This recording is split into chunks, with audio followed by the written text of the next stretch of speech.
Hello my family, eighth day in Alankar. నేనైతే last వీడియోలో అయితే చెప్పాను కదా, మాకు ఫస్ట్ డెమో అయిపోగానే నెక్స్ట్ డేనే ప్రాక్టికల్స్ ఉంటాయనేసి. ఈరోజైతే మాకు ఫస్ట్ ప్రాక్టికల్స్ అనమాట. మ్యామ్ అయితే ఫౌండేషన్ ఎలా సెలెక్ట్ చేసుకోవాలనేసి మాకు క్లియర్గా చూపిస్తున్నారనమాట. ఏ స్కిన్ టోన్కి ఎలా తీసుకోవాలి అనేసి క్లియర్గా ఎక్స్ప్లెయిన్ చేస్తూ చూపిస్తున్నారు మాకు అక్కడైతే. ఫౌండేషన్ ఎలా మిక్స్ చేయాలి అనేసి క్లియర్గా ఎక్స్ప్లెయిన్ చేస్తున్నారు మ్యామ్ మాకు. ఫేర్, మీడియం, డార్క్ అది ఎలా మిక్స్ చేయాలనేసి మ్యామ్ అక్కడ చూపిస్తున్నారనమాట మాకు.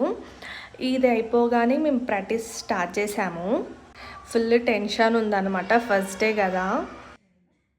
నేనే కాదు, మా ఫ్రెండ్స్ కూడా ఫుల్ టెన్షన్ పడుతున్నారు. నేనైతే ఫస్ట్ వేయకుండా అటు ఇటు రౌండ్స్ వేస్తూ ఉన్నాను. ఫైనల్గా అయితే మంచిగా వేసాను. లాస్ట్లో అయితే పిక్ యాడ్ చేశాను చూడండి. నా వీడియోస్ మీకు నచ్చినట్టయితే please subscribe to our channel. Alankar videos కంటిన్యూగా వస్తూనే ఉంటాయి. నేను ఎలా రెడీ చేశానో కామెంట్ కూడా చేయండి.